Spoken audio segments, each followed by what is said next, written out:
ನಶ್ಯತೋನ್ಯಃ ಶಿವಃ ಪಂಥಾಃ ವಿಶ್ರುತಃ ಸಂಸ್ಕೃತಾವಿಹ ವಾಸುದೇವೇ ಭಗವತಿ ಭಕ್ತಿಯೋಗೋ ಯತೋ ಭವೇತ್. ಭಾಗವತದ 2ನೇ ಸ್ಕಂದದ 2ನೇ ಅಧ್ಯಾಯದ ಶ್ರವಣ ಈಗ ಸಮಾಪ್ತ ಆಗಿದೆ. ಅಲ್ಲಿ ವಿಷ್ಣು ತೀರ್ಥರು ಉದ್ಧರಿಸಿರುವಂಥ ಒಂದೆರಡು ಶ್ಲೋಕಗಳನ್ನು ನಾವು ನೋಡುವುದು ಉಳಿದಿತ್ತು. ಅದನ್ನು ಈಗ ನಾವು ನೋಡೋರಿದ್ದೇವೆ. ಈ ನಶ್ಯತೋನ್ಯಃ ಶಿವಃ ಪಂಥಾಃ ಅಂತೇನು ಶ್ಲೋಕ ಬಂದಿದೆ, ಭಾಗವತದ 2ನೇ ಸ್ಕಂದದ 2ನೇ ಅಧ್ಯಾಯದಲ್ಲಿ 36ನೇ ಶ್ಲೋಕ. ಅದಕ್ಕೆ ಅರ್ಥನೂ ನಾವು ಈಗಾಗಲೇ ನೋಡಿದ್ದೇವೆ. ಈ ಕಲಿಯುಗದಲ್ಲಿ ಭಗವಂತ ವಾಸುದೇವನಲ್ಲಿ ಭಕ್ತಿ ಉಂಟು ಮಾಡುವಂತಹ ಮಾರ್ಗ ಬೇರೆ ಯಾವುದೂ ಇಲ್ಲ. ಈ ಭಾಗವತದ ಶ್ರವಣ ಒಂದು ಮಾತ್ರ ಅಂತ ಅದರ ಅರ್ಥ. ಅದನ್ನು ವಿಷ್ಣು ತೀರ್ಥರು ಭಾಗವತ ಸಾರೋದ್ಧಾರದಲ್ಲಿ ಉದ್ಧರಿಸಿಲ್ಲ.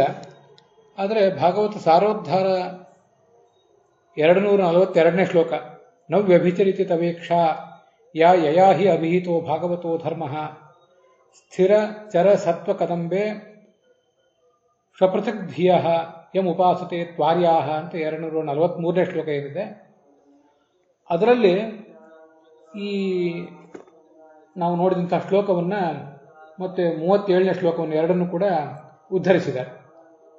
ಅದು ಕೂಡ ನಮ್ಮ ಗಮನಕ್ಕೆ ಬರಬೇಕಾದಂಥ ಒಂದು ಸಂಗತಿ ಅಂತ ನನಗೆ ಕಾಣಿಸ್ತು. ಅದಕ್ಕೆ ಅದನ್ನು ಹೇಳ್ತಿದ್ದೇನೆ. ವಸ್ತುತಃ ಆ 242ನೇ ಶ್ಲೋಕ ನವ್ಯಭಿಚರಿತಿ ತವೀಕ್ಷಾ ಅಂತನ್ನುವುದು 6ನೇ ಸ್ಕಂದದ 16ನೇ ಅಧ್ಯಾಯದ 43ನೇ ಶ್ಲೋಕ. ಅದಕ್ಕೆ ಏನರ್ಥ ಅಂದರೆ, ಈ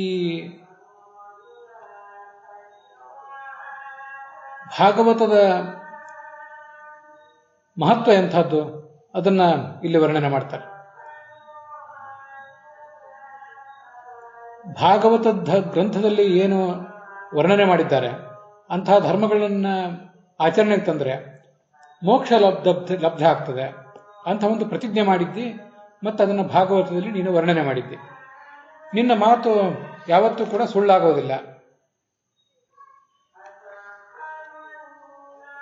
ಒಬ್ಬ ಜಗತ್ತಿನಲ್ಲಿ ಪ್ರಜ್ಞಾವಂತನಾದಂಥ ವಿವೇಕಿಯಾದಂಥ ಸುಳ್ಳಾಡದ ಒಬ್ಬ ಯಾರೇ ವ್ಯಕ್ತಿ ಅದನ್ನು ಆಡಿದರೂ ಅದು ಸುಳ್ಳಾಗೋದಿಲ್ಲ ಅಂದ ಮೇಲೆ, ಸರ್ವಜ್ಞನಾದಂಥ ಸರ್ವ ಪ್ರಾಣಿಗಳಿಗೂ ಗುರುವಾದಂಥ ನೀನು ಅದನ್ನು ರಚನೆ ಮಾಡಿದರೆ ಇನ್ನು ಆ ಗ್ರಂಥ ಸುಳ್ಳಾಗೋದಿಲ್ಲ ಅಂತ ಮತ್ತೇನು ಹೇಳಬೇಕಾಗಿದೆ? ಈ ಸಮಸ್ತ ಪ್ರಪಂಚದಲ್ಲಿ ಎಲ್ಲ ಪ್ರಾಣಿಗಳ ನಡುವೆ ಇರುವಂಥವರು ಈ ಯಥಾರ್ಥ ಜ್ಞಾನಿಗಳಾದಂಥ ಸಜ್ಜನರು ಏನಿದ್ದಾರೆ ಭಾಗವತರು, ಅವರೇ ಈ ಧರ್ಮಗಳನ್ನು ಆಚರಣೆ ಮಾಡ್ತಾರೆ.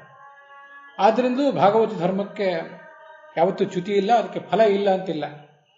2 ಕಾರಣಗಳು ಒಟ್ಟು.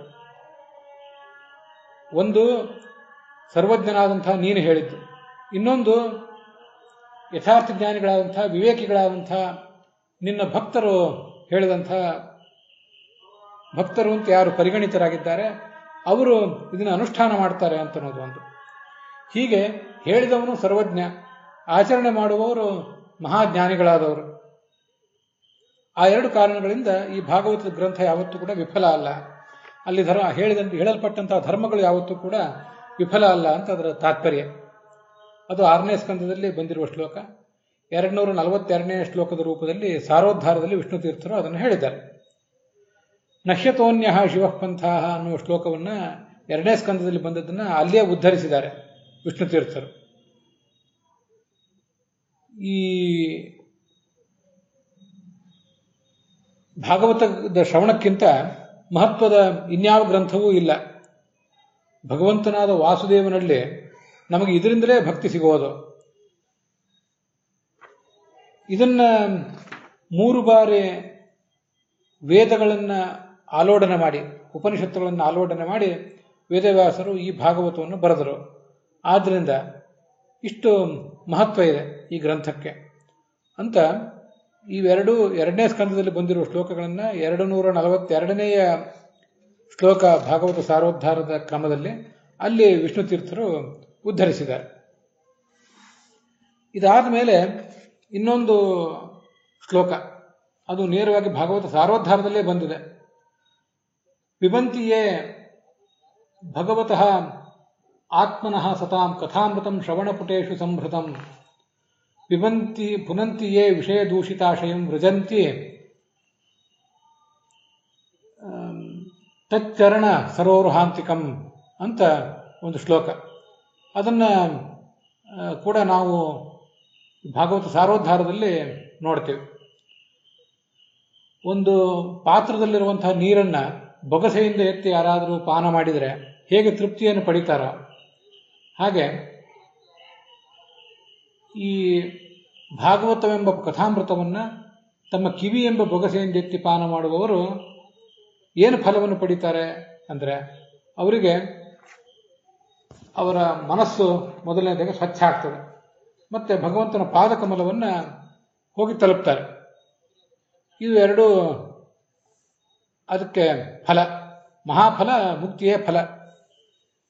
ಇದು ಎಲ್ಲಿ ಬಂದಿದೆ ಭಾಗವತದಲ್ಲಿ ಅನ್ನುವುದನ್ನು ಕೂಡ ನಾವೀಗ ನೋಡಬೇಕು. ಭಾಗವತದಲ್ಲಿ 43ನೇ ಶ್ಲೋಕದಲ್ಲಿ ಸಂಕ್ಷಿಪ್ತ ಶಾಸ್ತ್ರಾರ್ಥ ಪ್ರಕರಣದಲ್ಲಿ ಇದು ಬಂದಿದೆ. ಶ್ರೀಶುಕಃ ಪರೀಕ್ಷಿತೆ ವ್ಯಾಹರ್ತುಂ ಆರಭತೇತಿ ತೃತೀಯ ಪ್ರಕರಣಾಂತಿಮ ಭಾಗೆ ಪ್ರತಿಪಾದಿತಂ ತತ್ಕಿಂ ಪ್ರತಿಪಾದಿತವಾನ್ ಇತ್ಯತಃ ತದತ್ರ ವದಿಷ್ಯನ್ ತತ್ಶ್ರವಣಾದವು ಅಧಿಕಾರಿಣಾಂ ಆದರಜನನಾಯ ಶ್ರೀಹರಿಕಥಾ ಶ್ರವಣಾದೇಹೇ ಮಹಾಫಲತ್ವಂ ತಾವದಾಹ ಅಂತಾರೆ ವಿಷ್ಣು ತೀರ್ಥರು. ಇಲ್ಲೇನು ವಿಶೇಷ ಅವರು ಹೇಳಿಲ್ಲ. ವಿಷ್ಣು ತೀರ್ಥರ ವಾಕ್ಯಗಳನ್ನು ನೋಡುವುದೊಂದೇ ನಮಗೆ ಇಲ್ಲಿ ದೊಡ್ಡ ಆನಂದದ ಸಂಗತಿ. ಅದಕ್ಕಾಗಿ ಅದನ್ನು ನೋಡ್ತಿದ್ದೇವೆ ಅಷ್ಟೆ. ಹರಿಕಥಾಮೃತವನ್ನು ಬೊಗಸೆಯಿಂದ ಕಿವಿಯಿಂದ ಯಾರು ಪಾನ ಮಾಡ್ತಾರೆ, ಬೊಗಸೆಯಿಂದ ನೀರನ್ನು ಕುಡಿಯುವಂತೆ, ಇದನ್ನೆಲ್ಲ ಯಾಕೆ ಹೇಳ್ತಿದ್ದಾರೆ ಅಂದರೆ, ಈ ಭಾಗವತವನ್ನು ಓದಿದರೆ ಏನು ಫಲ ಅಂತನ್ನುವುದು ಮೊದಲನೇ ನೋಟಕ್ಕೆ ಎಲ್ರಿಗೂ ಗೊತ್ತಾಗಬೇಕು. ಅದಕ್ಕಾಗಿ ಅವರಿಗೊಂದು ಭರವಸೆ ಬರಬೇಕು ಎಂಬ ದೃಷ್ಟಿಯಿಂದ ಹೀಗೆಲ್ಲ ಮಾಡ್ತಿದ್ದಾರೆ. ಹೀಗೆ ದೊಡ್ಡ ಫಲವೊಂದರ ಕಡೆಗೆ ನಮ್ಮ ಗಮನವನ್ನು ಸೆಳೆದು, ಈ ಫಲಕ್ಕಾಗಿ ನೀವೆಲ್ಲರೂ ಕೂಡ ಭಾಗವತವನ್ನು ಓದಬೇಕು, ಭಾಗವತವನ್ನು ಶ್ರವಣ ಮಾಡಬೇಕು, ಭಾಗವತವನ್ನು ಪ್ರವಚನ ಮಾಡಬೇಕು ಅಂತ ತೋರಿಸ್ತಾರೆ. ಹೀಗೆ ಆ 43ನೇ ಶ್ಲೋಕ ಭಾಗವತ ಸಾರೋದ್ಧಾರದಲ್ಲಿ ಏನು 43ನೇ ಶ್ಲೋಕದ ರೂಪದಲ್ಲಿ ಭಾಗವತ ಸಾರೋದ್ಧಾರದಲ್ಲಿ ಬಂದಿದೆ. ಅದು 2ನೇ ಸ್ಕಂದದ 2ನೇ ಅಧ್ಯಾಯದ ಅಂತಿಮ ಶ್ಲೋಕ.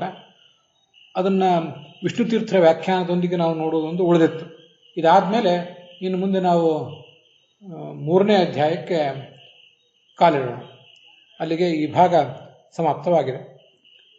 ಹುಸಿಯ ನಾಡಿ ಹೊಟ್ಟೆ ಹೊರೆವ ವಿಷಯದಲ್ಲಿ ರಸಿಕನೆಂದು ಹುಸಿಗೆ ಹಾಕಿದಿರೋ ಎನ್ನ ಹೃಷಿಕೇಶನೇ, ಈಶ ನಿನ್ನ ಚರಣ ಭಜನೆ ಆಸೆಯಿಂದ ಮಾಡುವೆ, ದೋಷರಾಶಿ ನಾಶ ಮಾಡು ಶ್ರೀಶಕೇಶವ. ಶ್ರೀಕೃಷ್ಣಾರ್ಪಣಮಸ್ತು.